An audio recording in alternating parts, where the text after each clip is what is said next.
Pour votre vue de haut, chers auditeurs, nous retrouvons Paul-Antoine Martin, ingénieur, diplômé de l'école centrale Supélec, auteur de Le Clan des Seigneurs aux éditions Max Milo et dernièrement aux mêmes éditions, donc Le temps des pervers, Burnout, l'épidémie du siècle que je vous montre à l'écran. J'espère que c'est bien cadré, puis sinon de toute façon on vous le remontrera pendant l'émission. Paul-Antoine Martin, merci d'être avec nous ce matin. Bonjour, je suis ravi de vous retrouver. Alors vous êtes penché sur le burn-out, chers auditeurs, vous allez me pardonner cette expression anglaise, je ne crois pas qu'il existe de traduction en français, donc on fera une petite exception pendant 30 minutes, on va utiliser ce mot anglais. Le burn-out, donc, Paul-Antoine Martin, est-ce que vous pourriez commencer par en donner une définition ? C'est une sorte de dépression professionnelle, en tout cas c'est comme ça qu'aujourd'hui on serait tenté naturellement de le définir. Oui, alors je me suis, comme vous dites, penché sur le sujet parce que j'en ai vécu un et un qui était très violent. Le burn-out est un mot anglais qui date des années 70, je crois, et qui est très imagé. Alors on y reviendra pour décrire en fait ce qui le processus et le phénomène que l'on vit qui est extrêmement violent. Les médecins psychiatres n'aiment pas ce terme-là de burn-out. Ils emploient le terme technique qui est dépression d'épuisement. Alors, elle peut être plus ou moins sévère, cette dépression d'épuisement. Donc, c'est une maladie qui est reliée aujourd'hui, parmi les avis majoritaires, à une dépression. Et l'épuisement, parce que on vit un épuisement profond. Moi, ça fait 5 ans que je l'ai vécu et je vis toujours cet épuisement-là. L'épuisement, c'est bien au-delà de la fatigue.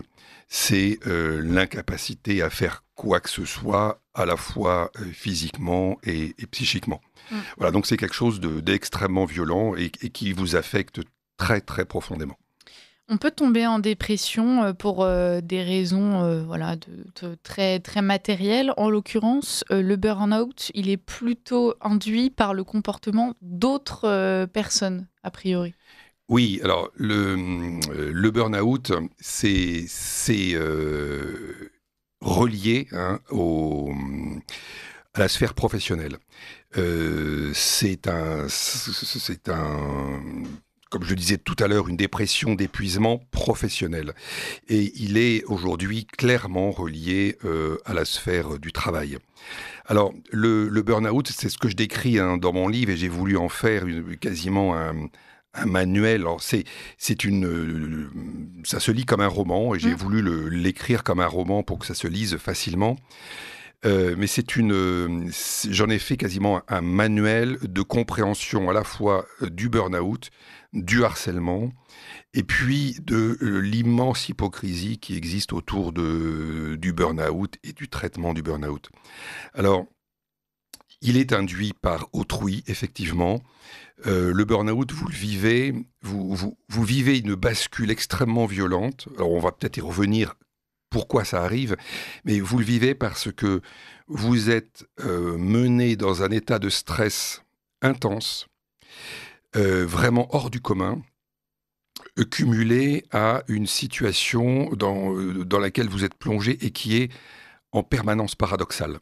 Voilà, avec des comportements contradictoires, paradoxaux, des injonctions contradictoires, qui fait que psychiquement, vous vous épuisez à essayer de comprendre ce qui se passe, et vous ne pouvez pas parce que la personne ou le système dans lequel vous êtes vous en empêche puisque c'est paradoxal. Donc votre esprit votre esprit finit par cramer, en fait, voilà, c'est le terme, et c'est le burn-out, c'est l'implosion intérieure. Alors justement, donc il y a des profils particulièrement pervers qui entretiennent ce système qui lui-même est pervers, on pourra y revenir. Comment est-ce que justement se caractérisent ces rapports entre généralement un individu et puis ses supérieurs ? Eh bien, dans ces cas-là, moi, c'est mon expérience, vous vous retrouvez dans une situation où c'est typique du harcèlement, qui est que c'est ce que je disais, vous vous retrouvez dans des situations contradictoires, à essayer de gérer soit des objectifs contradictoires, soit des objectifs inatteignables, soit essayer de comprendre des situations paradoxales. Et couplé à un stress très intense. Alors, il peut être dû à diverses raisons dans la sphère professionnelle. À un moment donné, vous arrivez à une situation où votre organisme, votre cerveau, lâche. Il lâche parce que c'est une façon pour lui de se sauvegarder. C'est-à-dire c'est comme un circuit électrique. Il y a des protections en amont. Quand il y a un coup de tonnerre, quand la foudre touche la maison, les protections sautent. Et ben c'est pareil. Le cerveau saute et vous tombez dans le burn-out. C'est une bascule. C'est quasiment immédiat. Hein. Moi, un matin, la veille, j'étais en état, on va dire. Et le lendemain matin, je me réveille. J'ai rien senti de ce qui s'est passé pendant la nuit. Et je me réveille le matin. J'ai pas à peine la force de lever le doigt. Voilà, lever le doigt, c'est tout. Je ne peux pas lever le bras, je ne peux pas lever le pied, la jambe, rien. Je ne peux quasiment plus penser, je ne peux pas lire quoi que ce soit. Je n'ai plus aucune force. Voilà, vous êtes réduit à néant. C'est assez difficile ça à expérimenter puisque justement quand on en discutait en studio, on vous révèle toutes nos discussions, chers auditeurs. Quand on essaie d'expliquer ça, alors peut-être à ses collègues, à ses proches, et en fait c'est difficile à comprendre. Quelque chose qui peut revenir assez souvent, c'est bah oui mais bon voilà, bouge-toi, sors de chez toi, va t'aérer l'esprit, fais des choses, vois du monde et puis ça ira mieux. Un bon coup de pied aux fesses et ça repart. Oui, ça c'est la double peine avant la triple peine, la quadruple peine, parce que là, quand on rentre dans ce processus-là du burn-out, quand on le vit, on est ensuite face à une montagne de difficultés par la suite. Et donc la première difficulté, c'est la non-reconnaissance de l'entourage, puisque comme je le disais, vous avez l'air en parfait état. Quand vous vivez un burn-out, donc déjà c'est très brutal, c'est une bascule, c'est comme la foudre qui rentre dans une maison, qui calcine tout à l'intérieur et qui ressort. Les murs sont intacts, Ouais. donc vous avez l'air en forme, mais dedans il n'y a plus rien. Tout est brûlé, tout est calciné. Et ça, pour le faire comprendre à d'autres qui ne l'ont pas vécu ou qui n'ont pas une empathie et une compassion forte, eh ben, vous n'y arrivez pas. Donc, vous avez un employeur qui devient encore plus violent. Il l'était déjà avant, il devient encore plus. Moi, le mien a cherché, et il cherche encore 5 ans après à me faire passer pour un escroc. Donc, c'est effectivement extrêmement violent. Et c'est pour ça que dans mon livre, je mets beaucoup l'accent sur l'amour et sur la bienveillance des personnes qu'il y a autour, parce que le burn-out, c'est vraiment un risque de suicide. Alors, justement, vous parlez de cette violence. Parfois, elle peut être très déguisée et c'est là toute la perversion, justement, qu'on peut retrouver dans ces rapports professionnels entre collègues ou entre directeurs et subordonnés, inversement. Alors, vous avez raison, j'ai vécu dans ma carrière, j'étais cadre dirigeant, hein, comme vous l'avez dit en préambule. Donc j'ai vécu des situations dans d'autres métiers préalablement extrêmement violentes. Mais elles n'étaient pas déguisées, elles étaient directes. On savait à quoi s'en tenir. On les acceptait ou on les acceptait pas, on pouvait partir. Enfin bon, c'était très clair. Là, ce que j'ai vécu récemment, enfin dans ce dernier poste, c'était beaucoup plus déguisé. C'était à la fois déguisé et direct, mais de la part de mon hiérarchique, c'était extrêmement pervers, puisque c'était extrêmement déguisé. Et c'est ce que je nomme ces situations paradoxales où on vous fait croire qu'on va vous aider et on vous poignarde dans le dos. Ça a répété une centaine de fois. Vous voyez, ça finit par porter atteinte complètement à votre intégrité mentale, psychique, et puis à la fin physique. Voilà, c'est une destruction. On peut tuer quelqu'un sans lui asséner le moindre coup. Le burn-out, c'est un meurtre. C'est un meurtre social, et ça, je le dis, et c'est vraiment un des mots principaux de mon livre, c'est pouvoir dire le burn-out professionnel, c'est un meurtre, parce que c'est un meurtre de la personne qui va être complètement annihilée, mais cette personne elle va être tuée socialement, éliminée, complètement effacée de toute la sphère sociale, même, ça peut même induire un divorce. Ça induit des désaffections d'amis. Donc vous vous retrouvez très rapidement totalement démuni et voir votre environnement personnel complètement détruit. Donc ces individus qui provoquent ce genre de choses sont des criminels. Aujourd'hui, la loi et notre société ne sait pas clairement les punir, et donc ils pullulent dans notre société. On va revenir sur cette façon justement de pouvoir punir les auteurs, ces criminels comme vous les appelez, Paul-Antoine Martin. Avant cela, juste une question sur le management, puisque on comprend bien que c'est tout un système aujourd'hui qui est défaillant. On est dans une société qui casse de plus en plus les frontières. On passe au développement donc des espaces ouverts. Vous comprenez, chers auditeurs, je parle de ces fameux open space. Tout le monde est invité à échanger. On met en place beaucoup d'initiatives RSE. On peut aller faire du sport ensemble. Enfin voilà, on essaie de créer un environnement. Alors, peut-être très artificiel, mais de bien-être au sein de l'entreprise où on aplanit un peu toutes les différences hiérarchiques. Et ça vient justement du management anglo-saxon, vous l'avez dit, c'est au Royaume-Uni qu'a émergé le terme burn-out. Donc on peut se demander s'il n'y a pas un lien de cause à effet quand même entre ce système qui en apparence donne l'impression que tout est génial, tout est ouvert, et puis en fait on va ensemble à la machine à café en cassant les codes, et donc ces maladies qui apparaissent. Oui, c'est la grande hypocrisie aujourd'hui dans notre société. Nous vivons dans une société qui ne sait plus apporter du sens aux citoyens. Et le dernier lieu dans lequel on peut trouver du sens, c'est le travail. Mais le travail est investi aujourd'hui par des méthodes, par une hypocrisie considérable, qui fait que ça vient percuter cette recherche de sens, et ça vient faire extrêmement mal en fait aux salariés. Les méthodes anglo-saxonnes, effectivement, qui sont beaucoup à la mode, parce qu'elles sont soi-disant effectivement très ouvertes, très inclusives, etc. Elles induisent une contradiction, parce que le lieu du travail est une enclave en fait dans la République.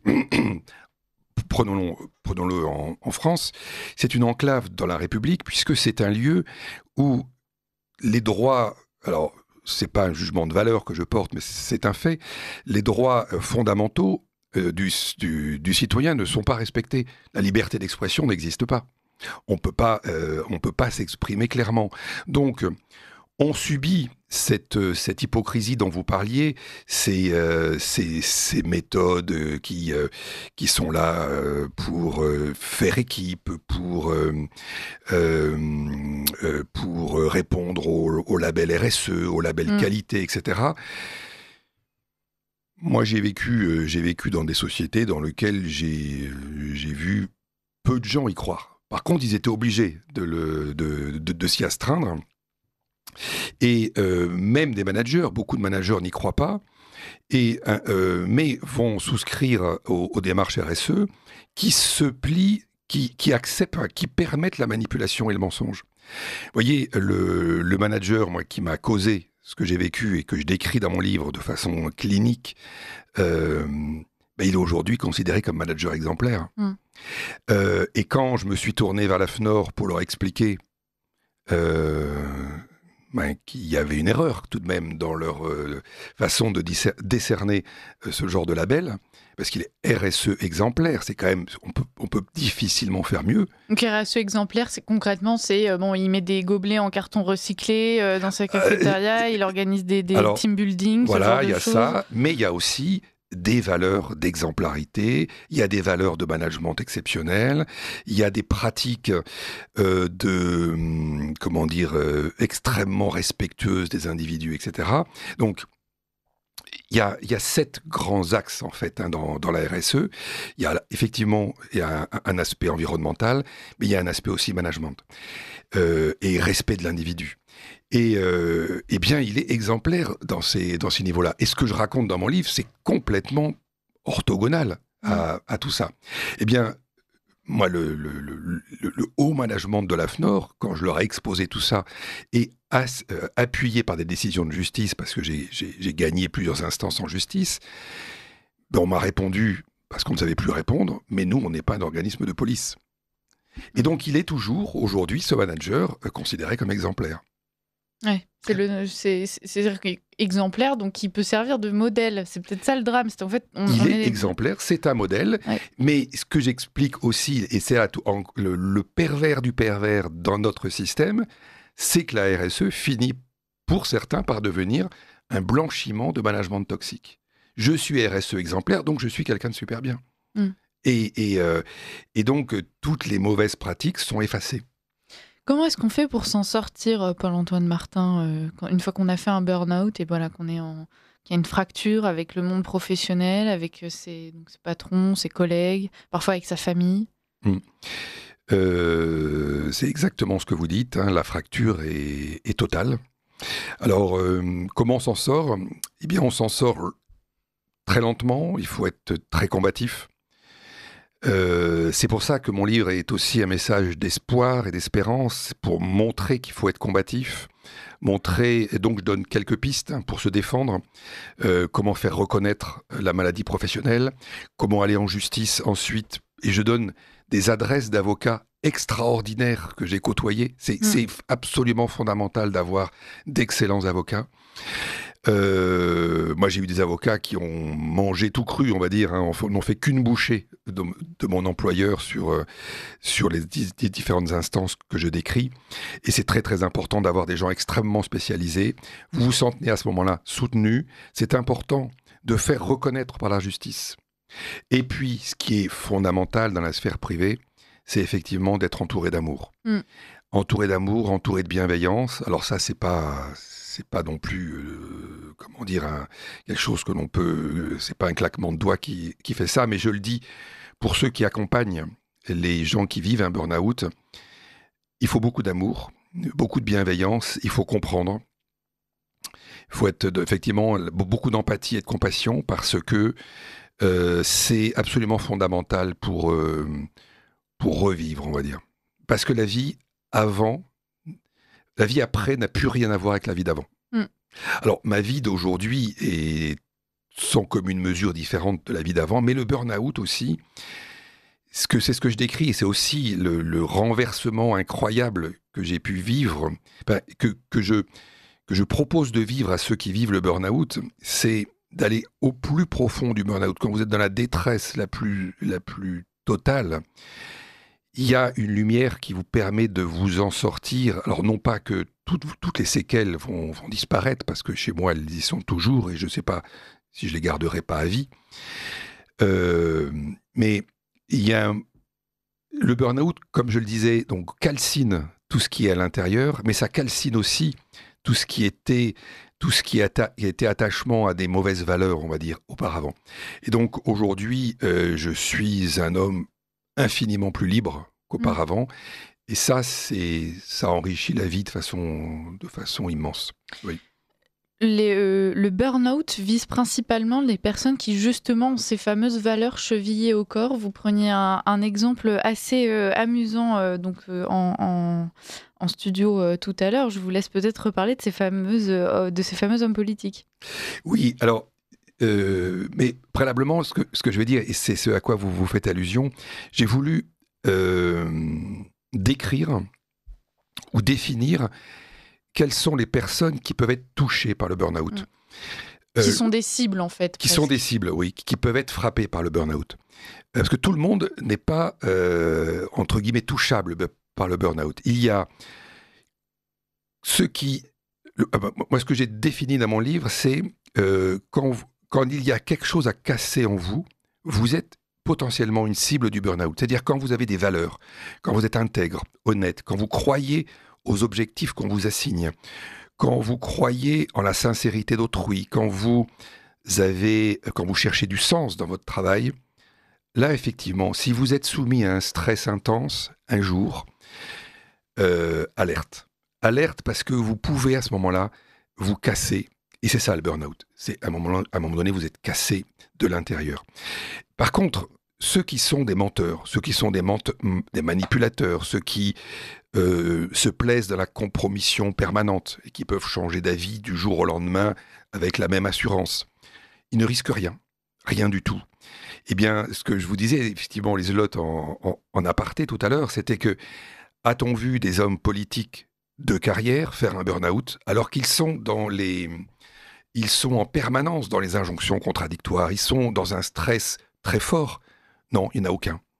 Aucun parce que ils changent d'avis, entre guillemets, comme de chemise. Ils n'ont pas d'avis, en fait. Ils n'ont pas de valeur, pour beaucoup.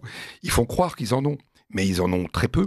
Et donc, ils sont totalement souples, ils sont totalement élastiques. Ils ne peuvent pas se casser. Par contre, le citoyen lambda, lui qui croit en des choses fortes, il est cassable. Eh bien, aujourd'hui, les professions qui sont les plus touchées par le burn-out, ce sont lesquelles? Les agriculteurs, qui sont soumis à un stress intense parce qu'il faut survivre, parce que les objectifs qui leur sont assignés sont délirants et totalement contradictoires, entre la rentabilité, la productivité intense, et puis les contraintes environnementales et autres, les contraintes de marché, beaucoup de cadres, et beaucoup de personnes qui se retrouvent dans des situations effectivement compliquées et elles se retrouvent vis-à-vis, comment dire, elles arrivent à un carrefour avec plusieurs voies qui partent à droite et à gauche et elles doivent finalement toutes les prendre en même temps. C'est impossible, elles explosent. Ouais. Et j'ai implosé. Vous parlez de ces cadres aussi qui sont très touchés. Il est peut-être bon de rappeler que le burn-out peut être provoqué donc à la fois par des supérieurs hiérarchiques, mais aussi par une pression qui peut venir du bas, Paul-Antoine Martin. Oui, ça peut venir du bas. Alors, je le décris dans mon livre aussi. C'est une situation que j'ai connue. Ça venait et du bas et du haut. Parce que vous pouvez être soumis à des pressions de collaborateurs ou des pressions syndicales qui font qu'effectivement, vous vous retrouvez en tant que cadre supérieur, à gérer des injonctions contradictoires. Et si vous croyez en ce que vous faites, si vous essayez d'atteindre des objectifs très difficiles qu'on vous assigne, effectivement, à un moment donné, vous êtes écartelé et c'est l'implosion.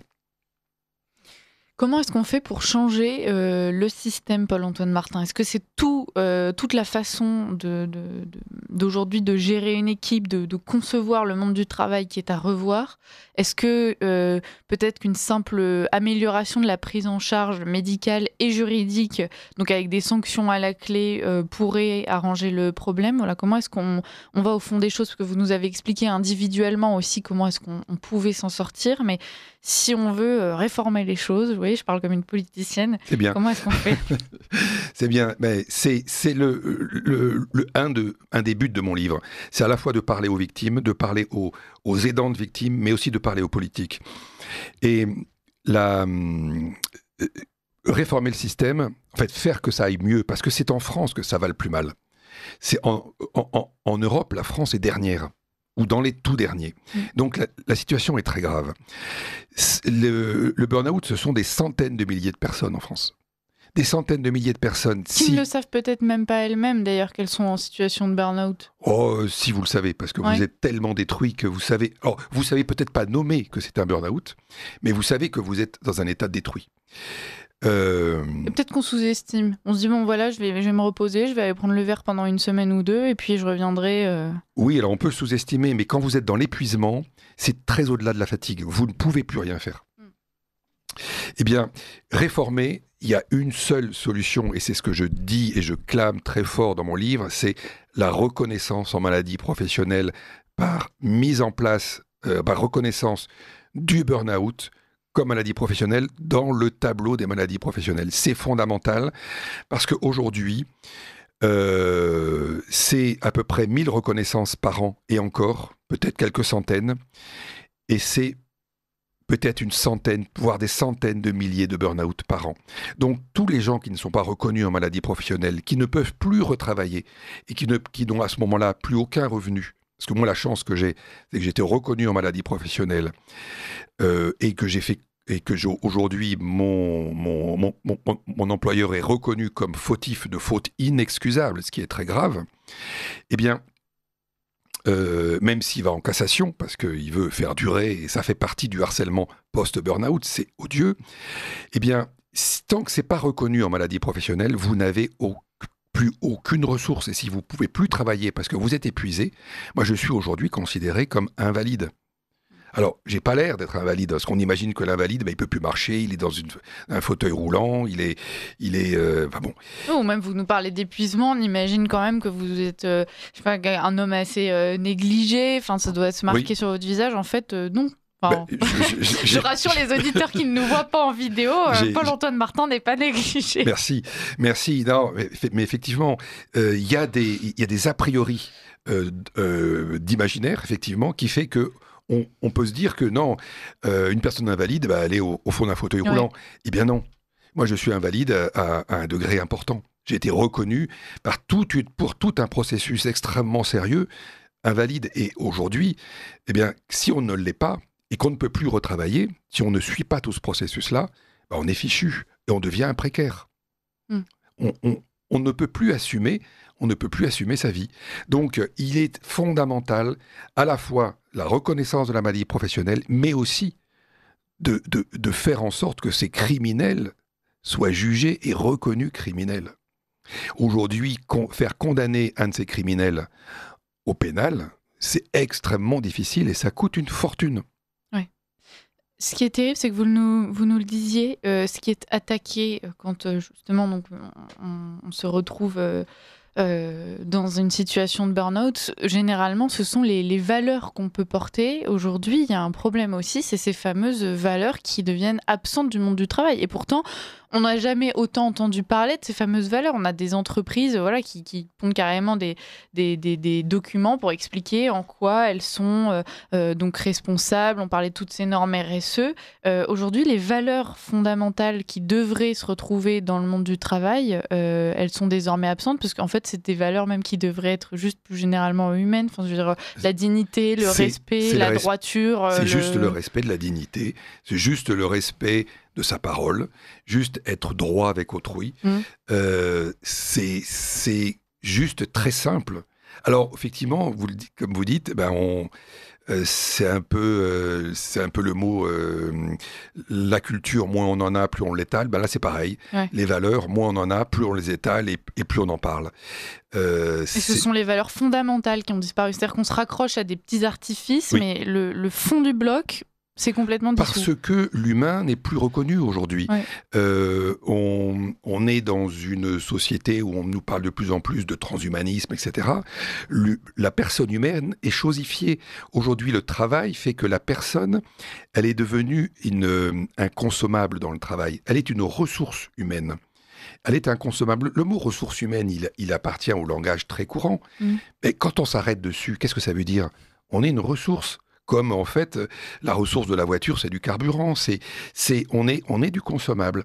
Eh bien, vous partez de votre emploi, on va trouver quelqu'un d'autre sur l'étagère. On a un profil sur l'étagère, vous voyez, comme on va chercher dans un supermarché. Je caricature un peu, mais ça ressemble à ça. Et quand, effectivement, inconsciemment, les salariés se rendent compte, les uns après les autres, de plus en plus, que finalement, une fois qu'ils ont quitté l'entreprise, tout le monde les a oubliés. Donc, ils n'ont jamais existé, finalement. Donc, on est effectivement du consommable. Voilà, ça, c'est absolument fondamental. Et il y a beaucoup d'hypocrisie autour de tout ce que les entreprises essaient de faire reconnaître. Et c'est l'objet de la RSE, justement, parce que, justement, ces valeurs, il n'y en a plus. Oui. Et dans une société où, précisément, on nous fait bien sentir que la principale façon de se définir, c'est à travers son travail, à travers ce qu'on apporte à la société et au marché du travail. Peut-être que la solution, c'est aussi de se dire, pour l'instant, l'entreprise dans laquelle je travaille, à moins d'avoir extrêmement de chance ou de travailler à Radio Courtoisie, par exemple, je n'y retrouve pas nécessairement les valeurs qui sont les miennes et que je porte. En fait, je vais me raccrocher à d'autres choses. C'est peut-être une façon de... Mais il faut avoir cette force intérieure, il faut avoir cette... dans notre société aujourd'hui, il y a très peu de sens. Oui. Toutes les valeurs traditionnelles sont en voie d'implosion, d'explosion, et elles ont déjà explosé, et on cherche encore à les exploser. Donc finalement, effectivement, comme vous dites, il n'y a plus que le travail qui peut encore apporter du sens. Et quand il n'y en a plus, eh ben, le citoyen, l'homme, la femme est perdu. Oui. Et dans ces cas-là, il faut peut-être trouver autre chose. Mais alors c'est bien, nous, à notre antenne, on reçoit toujours plein d'associations, de mouvements qui peuvent permettre à tout le monde de s'engager, de trouver de la valeur dans autre chose si jamais le travail, c'est pas ça. Merci beaucoup, Paul-Antoine Martin, d'avoir été avec nous. Merci Bravo beaucoup. pour votre combat. On a compris que vous luttiez encore contre les séquelles de votre burn-out, donc on vous souhaite bon rétablissement. Mais merci déjà de prendre la parole donc, sur ce thème. Donc je rappelle le titre de votre ouvrage qui vient de paraître chez Max Milo, Le temps des pervers, Burnout, l'épidémie du siècle, chers auditeurs. Si vous êtes concernés ou si vos proches le sont, c'est un excellent ouvrage parce que ça permettra de mettre des mots justement sur ces moments qui peuvent être un peu compliqués, difficiles à comprendre pour l'entourage, mais même pour soi-même. Donc allez-y, procurez-vous cet ouvrage. Merci Paul-Antoine Martin et à très bientôt. Merci beaucoup, Liselotte, au revoir.